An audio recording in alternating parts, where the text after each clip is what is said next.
Este es el cuarto mensaje de una breve serie que iniciamos hace 2 semanas atrás acerca del Día del Señor.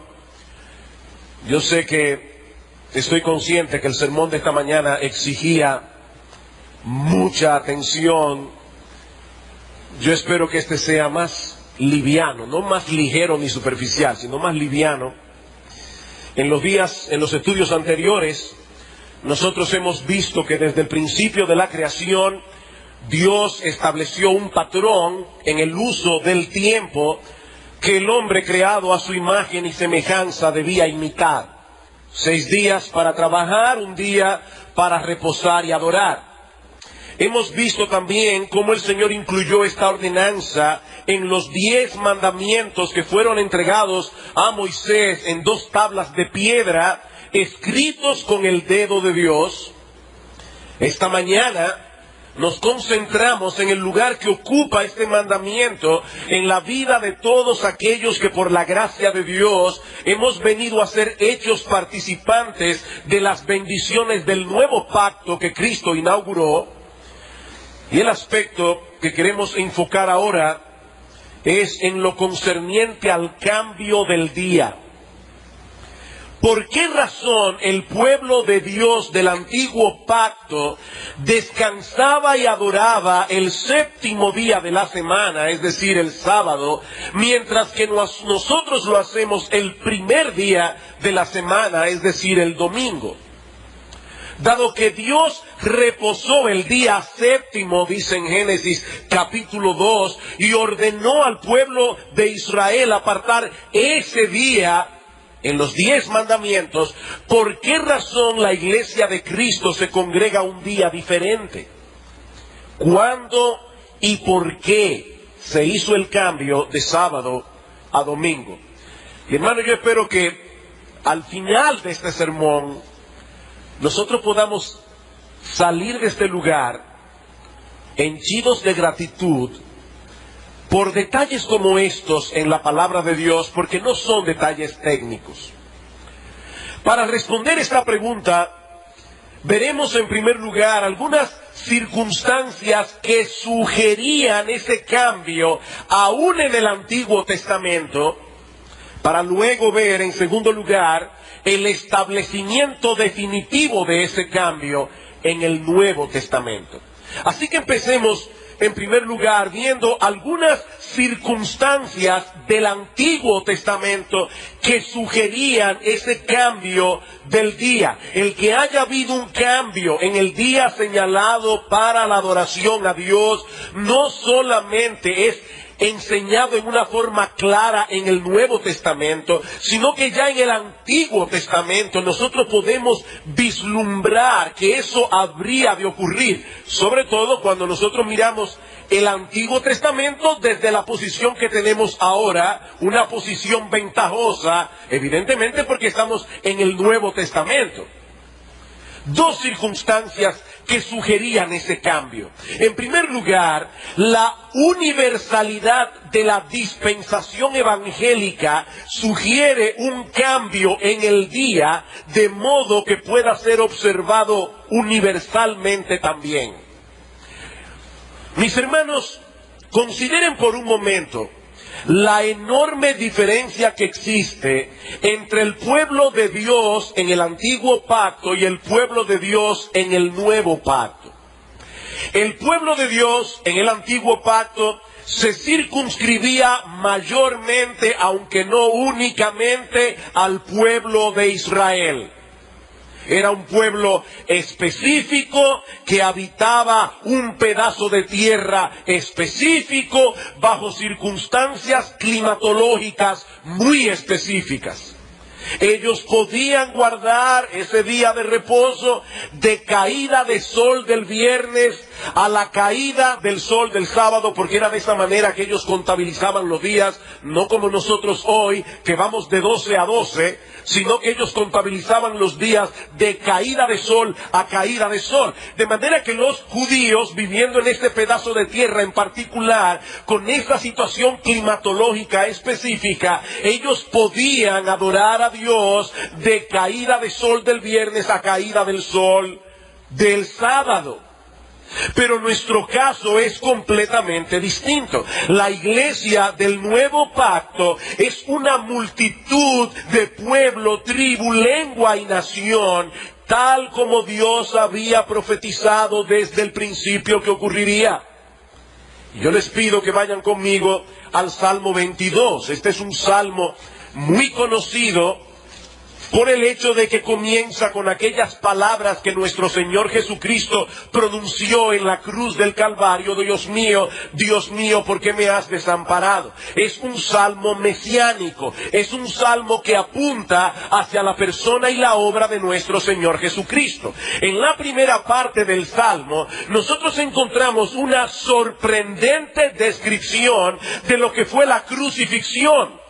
Mientras que en la segunda parte del Salmo, a partir del versículo 22, nosotros encontramos allí a ese crucificado que se ha levantado victorioso. Y dice en el versículo 27 del Salmo 22, se acordarán y se volverán a Jehová todos los confines de la tierra, y todas las familias de las naciones adorarán delante de ti.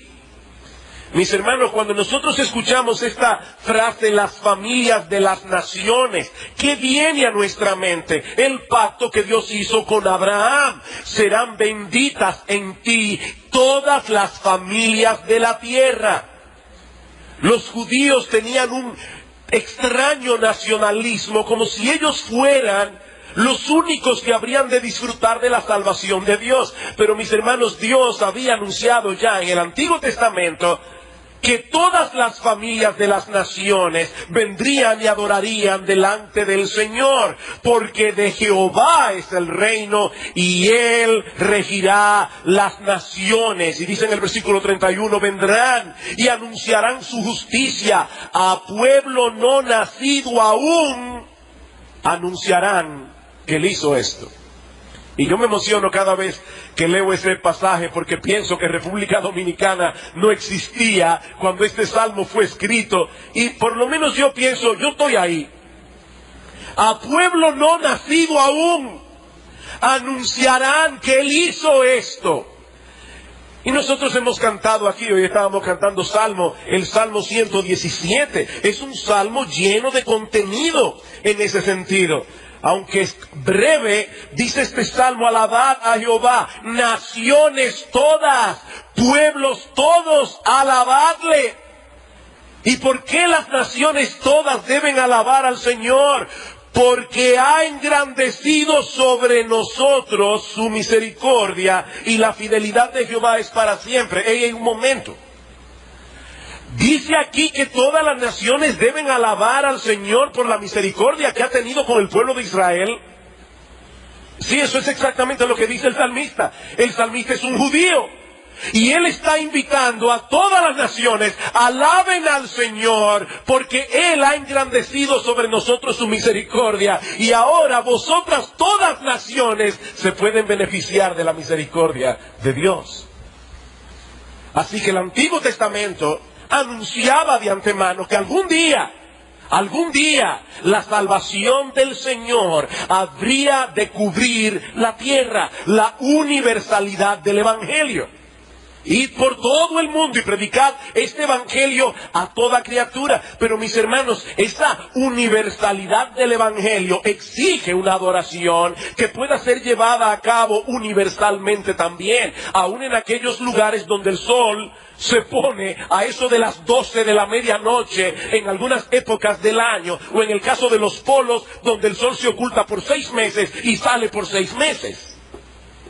Yo me pregunto cómo adorarán algunos que todavía quieren aferrarse a ese patrón del antiguo pacto de adorar de caída de sol del viernes a caída de sol del sábado. ¿Cómo adorarán en el polo? Bueno, lo más seguro lo hacen de 6 a 6. Pero la Biblia no dice que es de 6 a 6, es de caída de sol a caída de sol. Así era por lo menos como los judíos lo hacían. Pero en segundo lugar, el cambio de significado en el día de reposo y adoración designado por Dios presupone también un cambio en el día mismo que se ha de guardar. El cambio de significado. Mis hermanos, nuestro Dios no es un Dios arbitrario. Nosotros los dominicanos tenemos la gloria de haber acuñado la palabra medalaganariamente. Eso no existe en ningún país. Eso lo inventó el padre del músico Jacinto Jim Bernal, quien publicaba una revista, y alguien le preguntó, ¿es un semanario, es un mensuario? Dijo, no, es un medalaganario porque sale cuando a mí me da la gana. Bueno, hermanos, nuestro Dios no es un Dios medalaganario. Él hace las cosas con un propósito.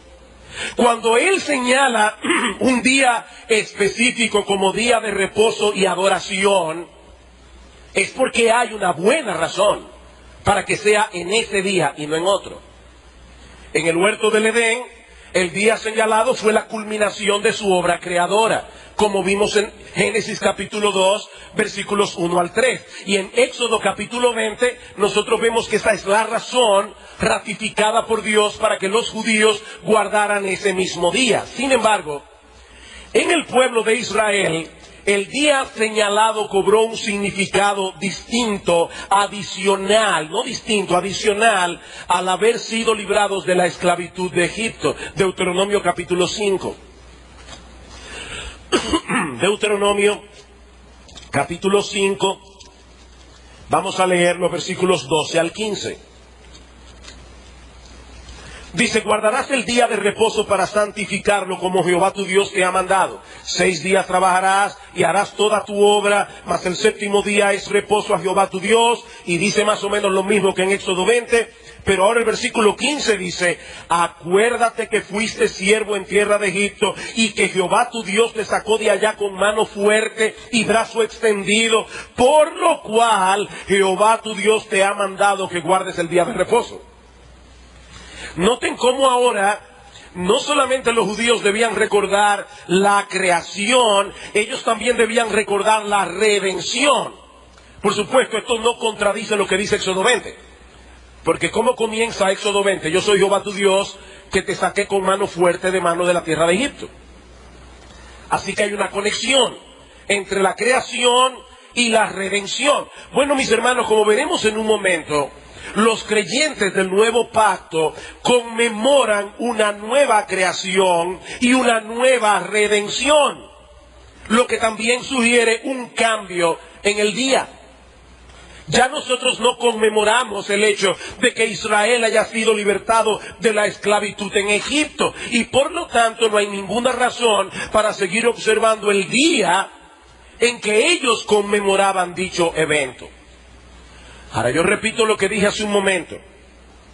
Estas dos declaraciones apenas sugieren la posibilidad de que habría de efectuarse un cambio en el día de adoración del pueblo de Dios. Sin embargo, cuando nosotros llegamos al Nuevo Testamento, encontramos allí indicios muy claros de que ese cambio fue gradual pero definitivamente efectuado.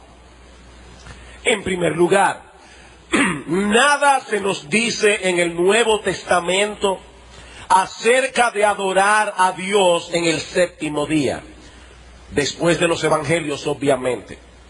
Y este silencio, mis hermanos, es muy elocuente, sobre todo tomando en consideración que la iglesia nació y se crió, por decirlo de alguna manera, en el seno de una comunidad judía.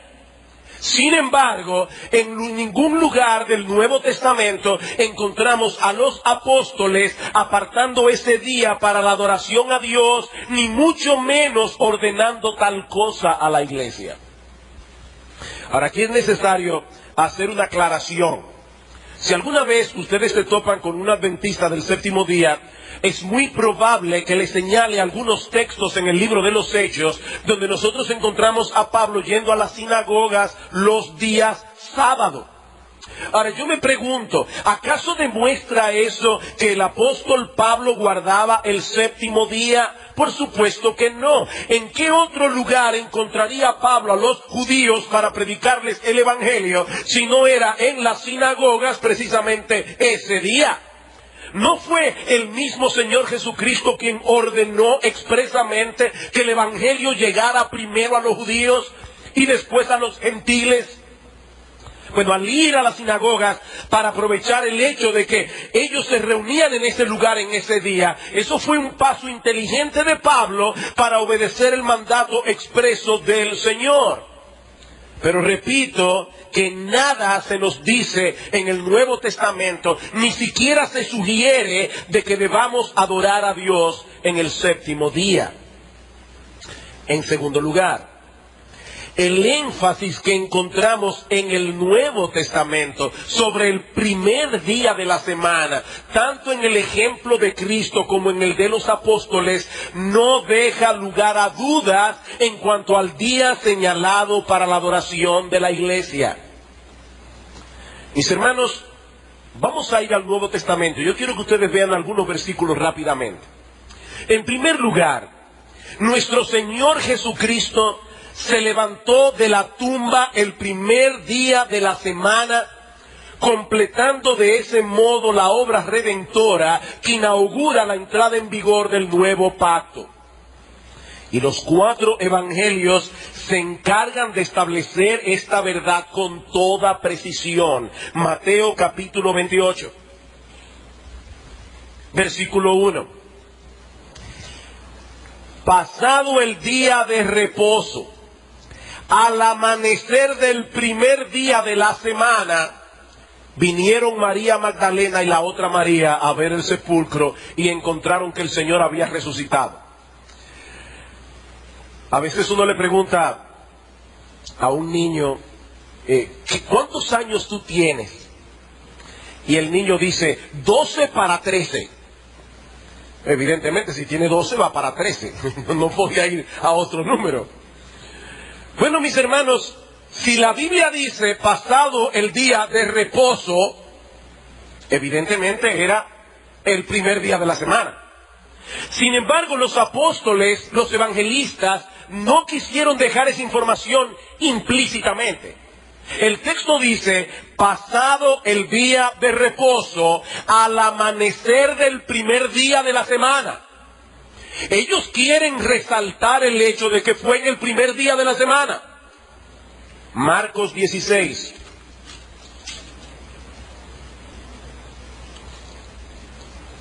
Versículo 1.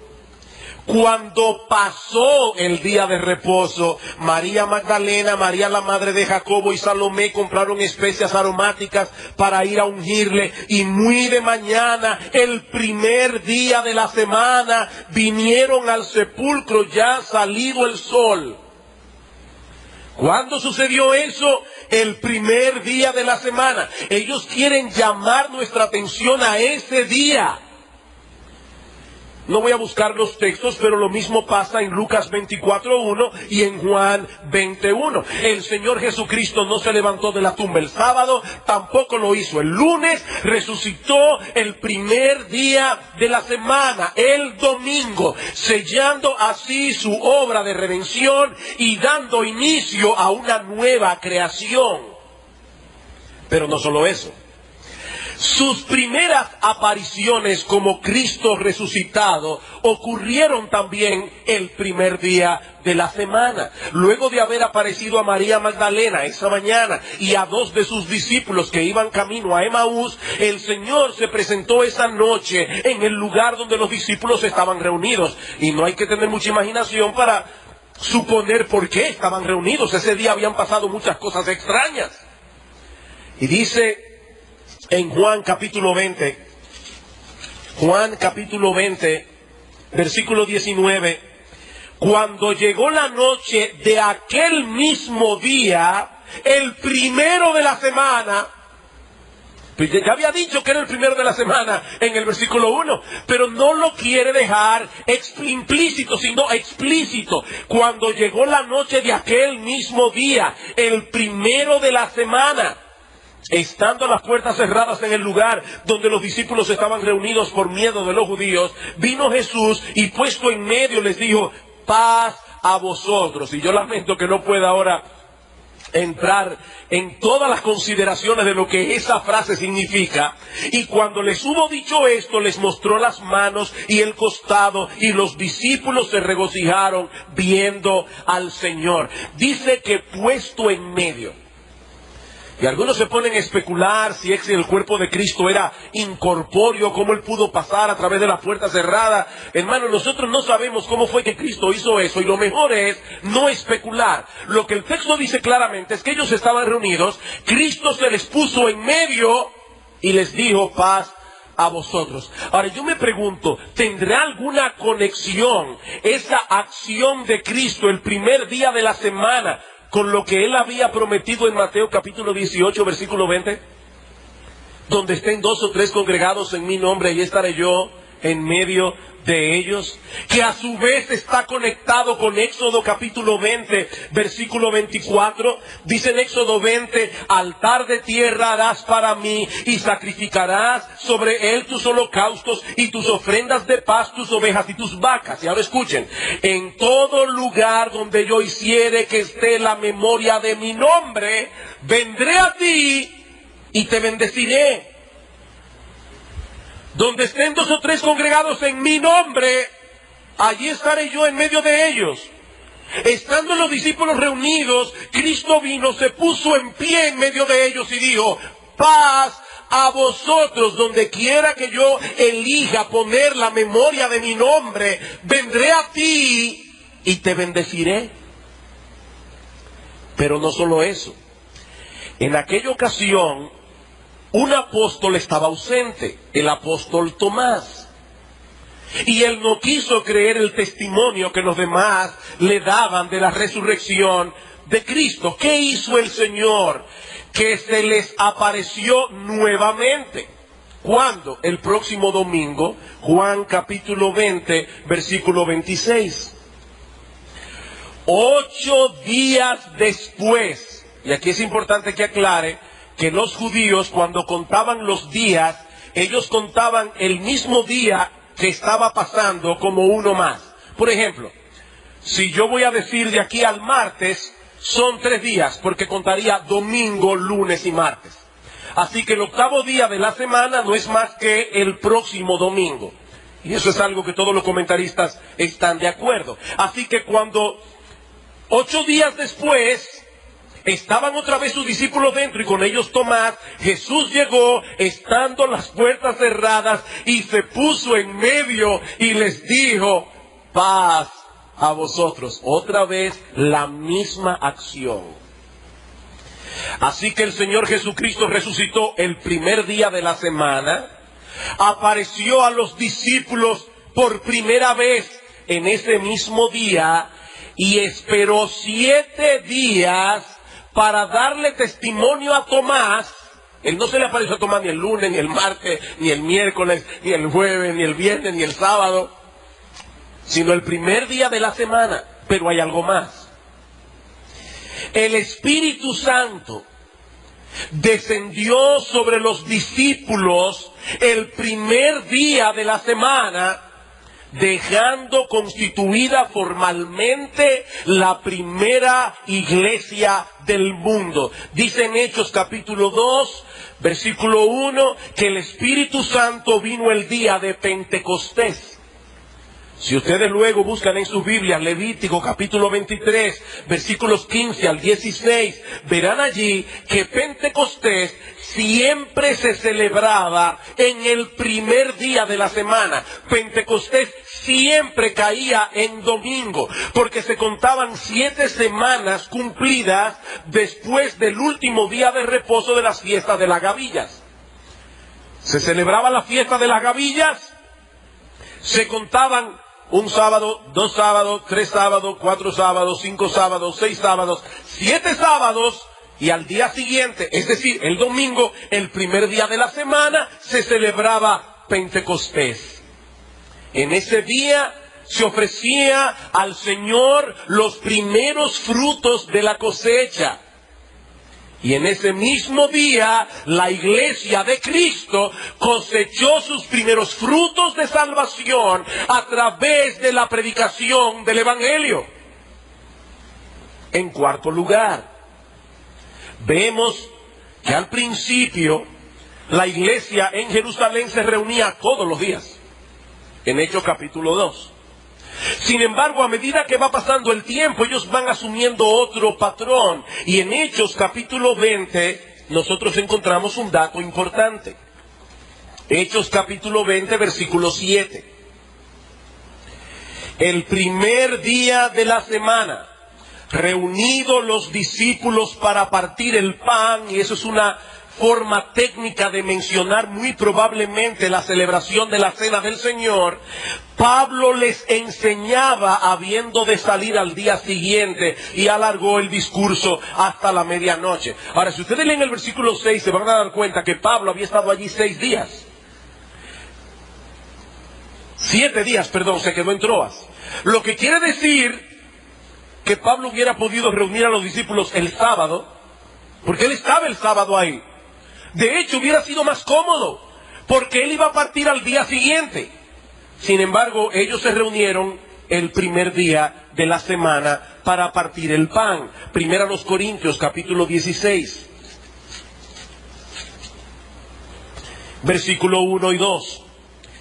En cuanto a la ofrenda para los santos, haced vosotros también de la manera que ordené en las iglesias de Galacia. O sea, esto no era algo regional, dice Pablo, yo ordené lo mismo en las iglesias de Galacia, cada primer día de la semana. ¿Ven la regularidad? Cada primer día de la semana, cada uno de vosotros ponga aparte algo según haya prosperado, guardándolo para que cuando yo llegue no se recojan ofrendas.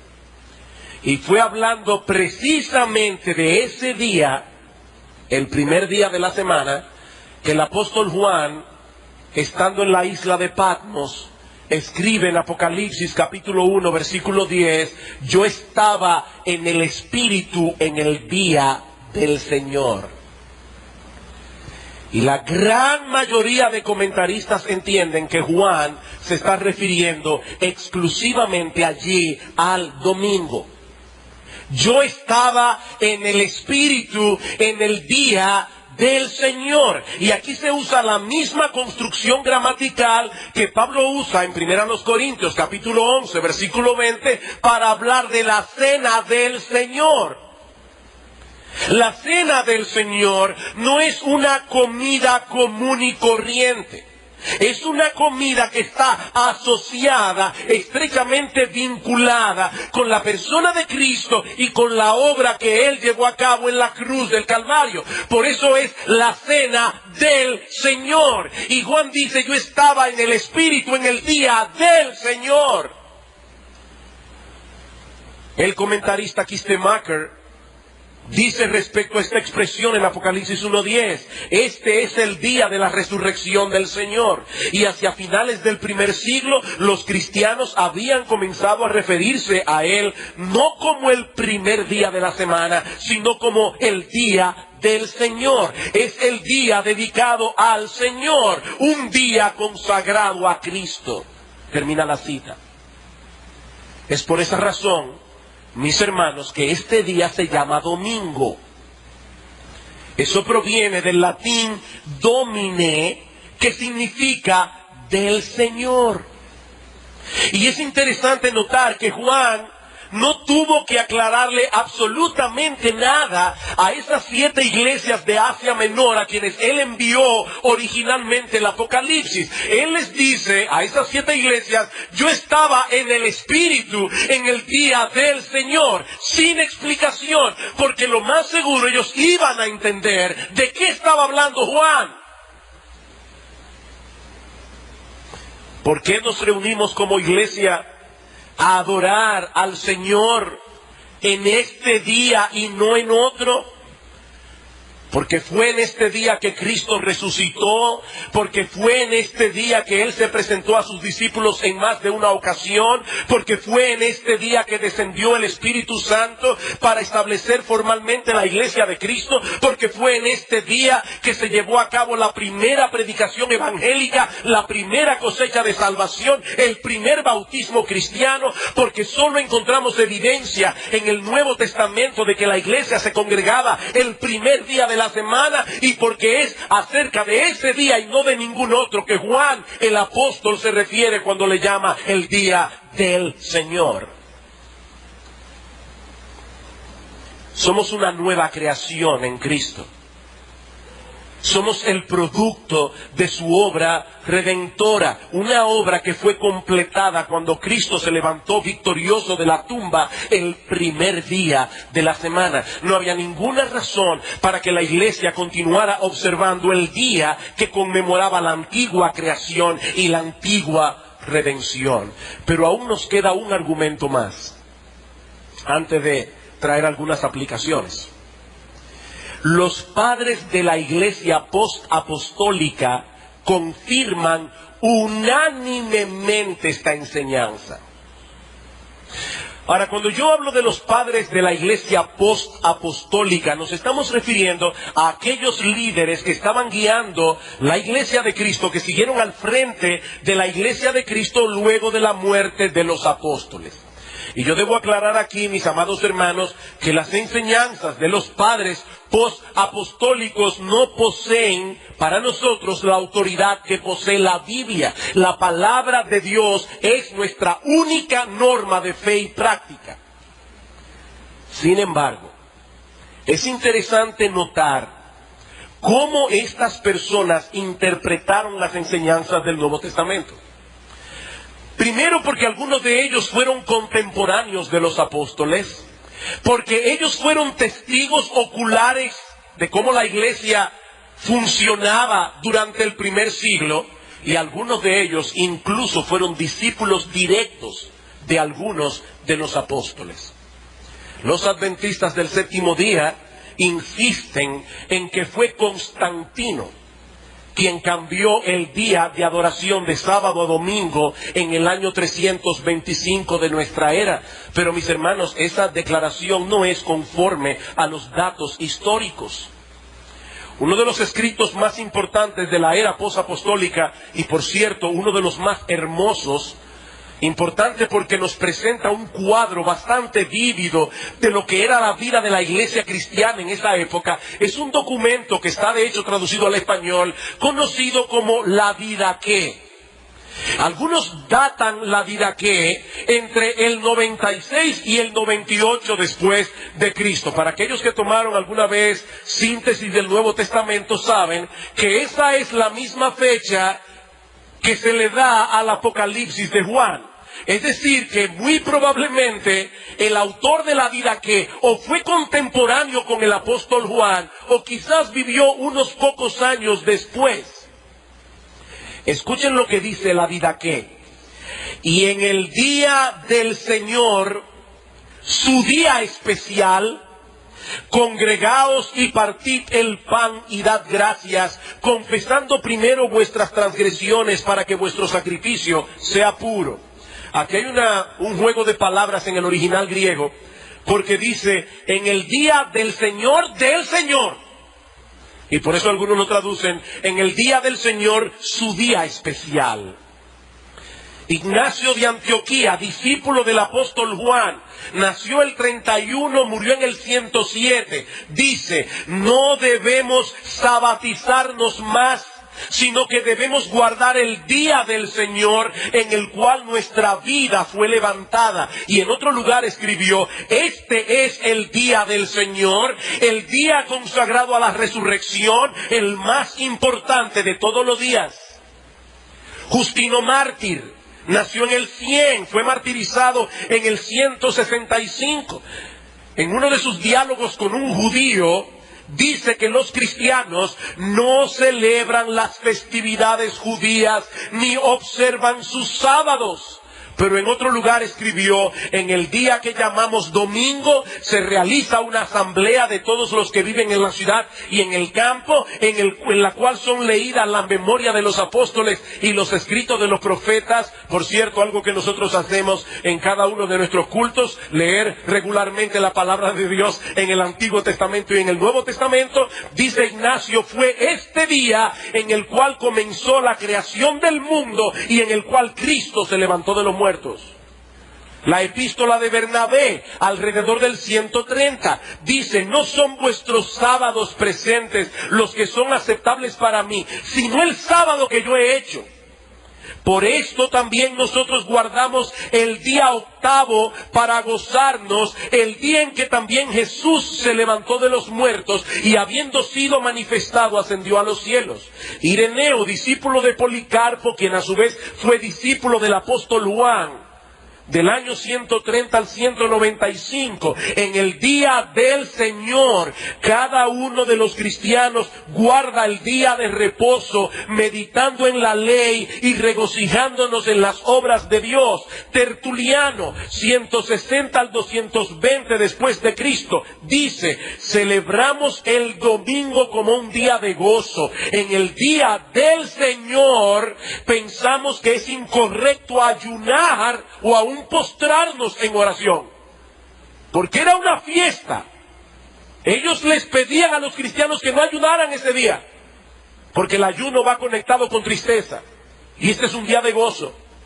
Clemente de Alejandría, contemporáneo de Tertuliano, murió alrededor del 211. Dice: un verdadero cristiano, de acuerdo con lo ordenado en el Evangelio, observa el día del Señor, echando fuera todos los malos pensamientos y dedicándose a todo lo bueno, honrando la resurrección del Señor, la cual tomó lugar en ese día. Y yo no voy a seguir ampliando las citas.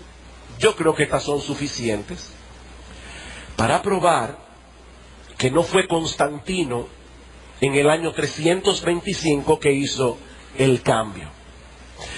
De hecho, es interesante notar que estas citas que yo he traído provienen de lugares muy distantes entre sí, regiones muy apartadas: Antioquía de Siria, Palestina, Alejandría, Bitinia en Asia Menor. ¿Saben lo que eso indica?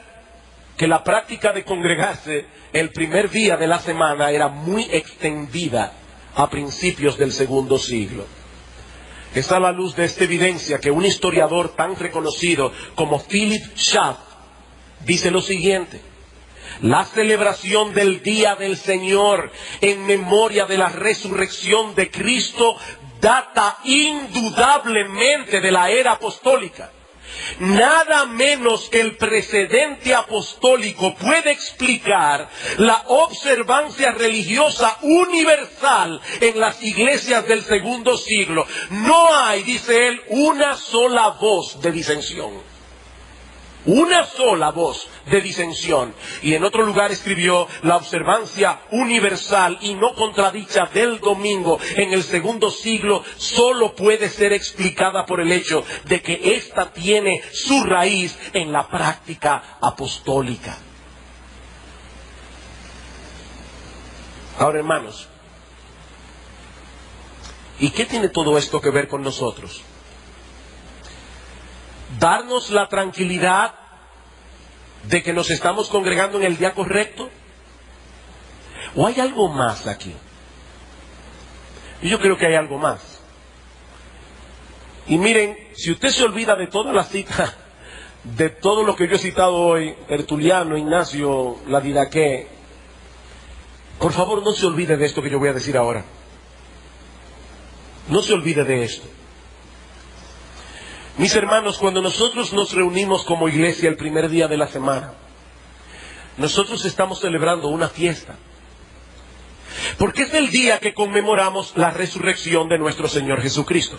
Ahora yo me pregunto, ¿por qué el Señor quiere que su iglesia conmemore ese evento cada semana? ¿Por qué? ¿Por qué celebrar semanalmente la resurrección de nuestro Señor? Bueno, muy probablemente por todas las implicaciones de ese evento en la historia de la redención. Mis hermanos, ese fue el día de la tumba vacía, el día de la resurrección. Ese fue el día en que nuestro Señor Jesucristo fue vindicado por Dios el Padre y declarado Rey de Reyes y Señor de Señores. En el primer sermón en Pentecostés, ese es un texto glorioso, el apóstol Pedro está predicando el evangelio y le dice a los judíos en el versículo 32, ustedes mataron al autor de la vida, a este Jesús sin embargo resucitó Dios, de lo cual todos nosotros somos testigos, así que exaltado por la diestra de Dios en la resurrección y habiendo recibido del Padre la promesa del Espíritu Santo, Él ha derramado esto que vosotros veis y oís. Versículo 36, sepa pues ciertísimamente toda la casa de Israel que a este Jesús, a quien vosotros crucificasteis, Dios le ha hecho Señor y Cristo. Mis hermanos, este fue el día en que Dios el Padre hizo una declaración pública acerca del Hijo de su amor. Este fue el día en que Dios el Padre vindicó cada una de las cosas que Cristo dijo de sí mismo durante todo su ministerio terrenal. Yo soy el pan de vida, yo soy el camino, la verdad y la vida. Nadie viene al Padre sino por mí. Y por medio de la resurrección, Dios el Padre estaba diciendo, ese día, así es, escuchen a mi Hijo, porque Él y nadie más es Rey de Reyes y Señor de señores. Por eso Pablo dice en Romanos capítulo 1 versículo 4 que Cristo según la carne era hijo de David, pero que fue declarado hijo de Dios por la resurrección de los muertos. Pero no solo eso, mis hermanos.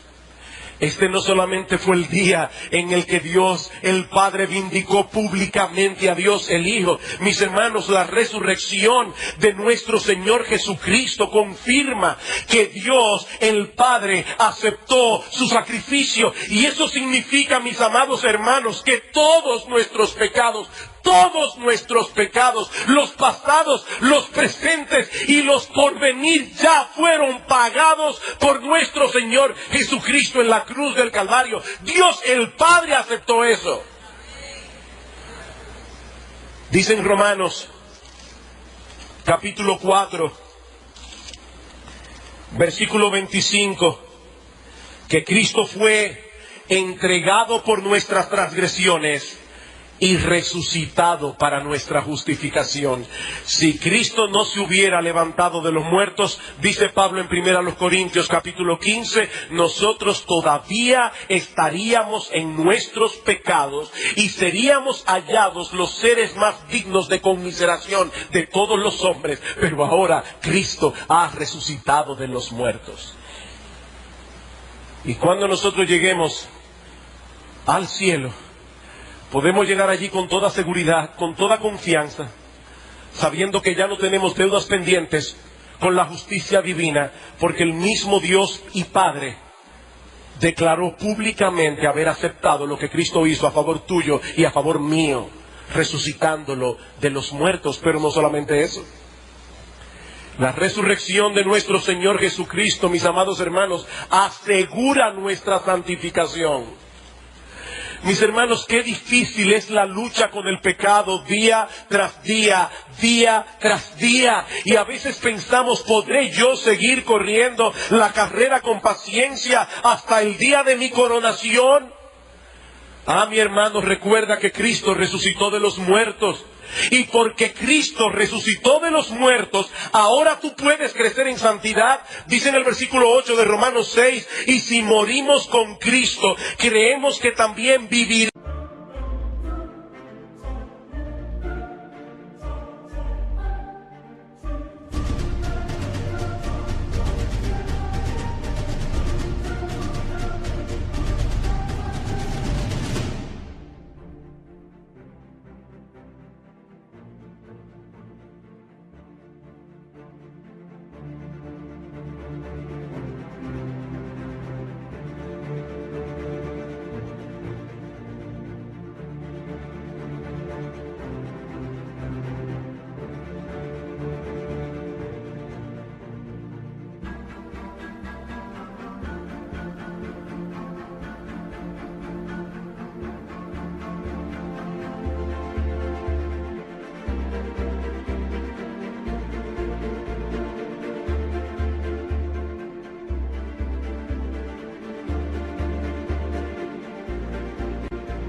vivamos con Él, sabiendo que Cristo, habiendo resucitado de los muertos, ya no muere, la muerte no se enseñorea más de Él, porque en cuanto murió, al pecado murió una vez por todas, mas en cuanto vive, para Dios vive. Así también vosotros, consideraos muertos al pecado, pero vivos para Dios en Cristo Jesús, Señor nuestro. Cuando Cristo se levantó de la tumba al tercer día, nosotros fuimos levantados juntamente con Él para vivir en novedad de vida. Una vida que, como veíamos esta mañana, es capaz de obedecer a Dios.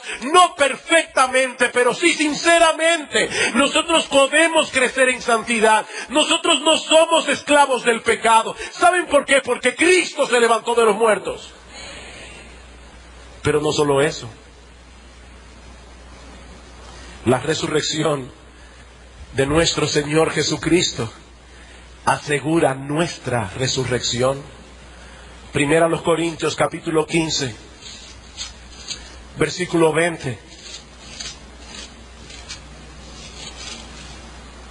Dice Pablo: mas ahora Cristo ha resucitado de los muertos, primicias de los que durmieron es hecho. Él es el primer fruto, nosotros le seguimos detrás. Porque por cuanto la muerte entró por un hombre, también por un hombre la resurrección de los muertos.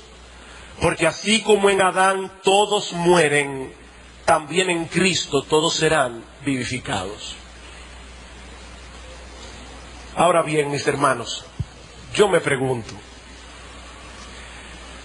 ¿serían diferentes nuestros cultos de adoración que celebramos cada primer día de la semana si cada uno de los miembros de esta iglesia se preparara adecuadamente para adorar a nuestro Señor, considerando lo que estamos conmemorando en este día?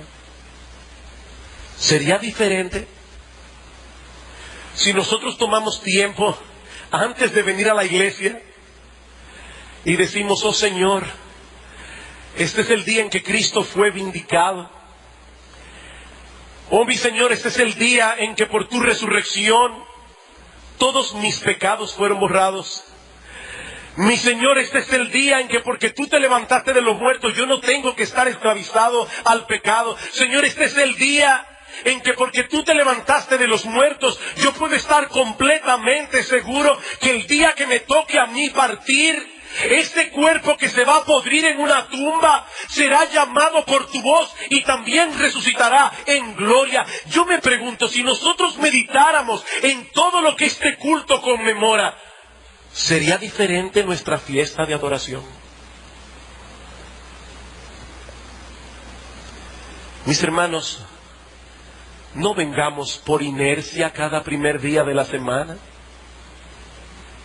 No vengamos a la iglesia por costumbre.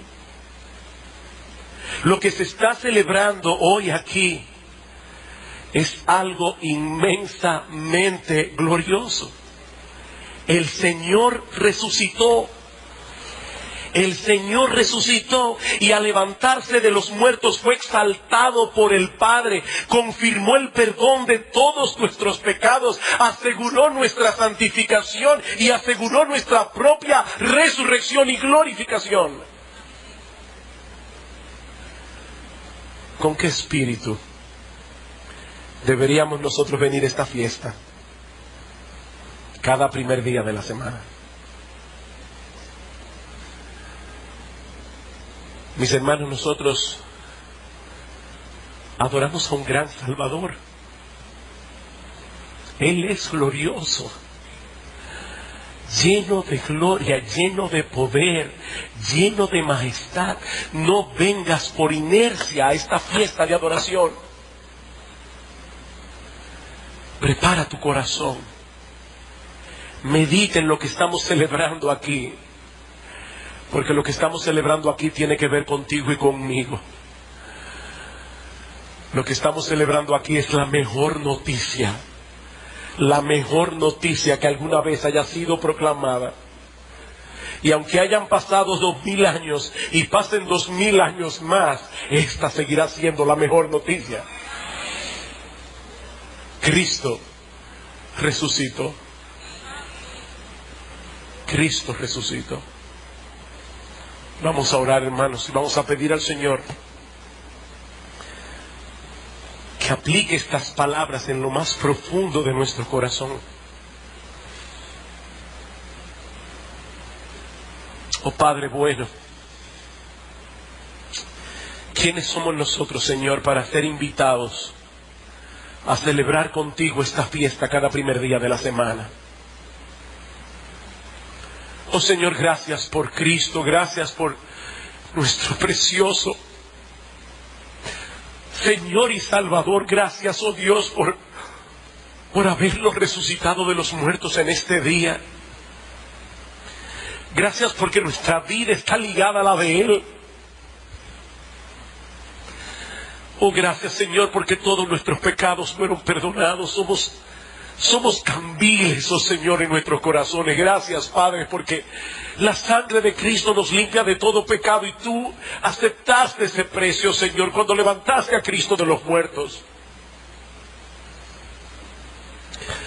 Oh Señor, gracias porque la resurrección de Cristo asegura nuestra santificación. Cuánta lucha tenemos día a día con el pecado.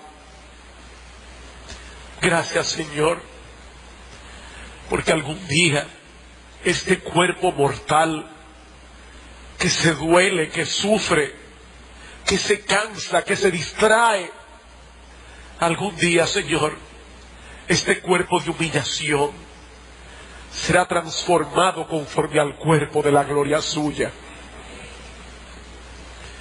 Alabado sea tu nombre, alabado sea Cristo, alabado sea nuestro precioso Señor y Salvador. Oh Padre, bendice tu palabra en nuestros corazones. Ayúdanos, Señor, somos débiles. Ayúdanos a vivir a la altura de nuestra vocación, porque te lo pedimos en el nombre de Cristo. Amén.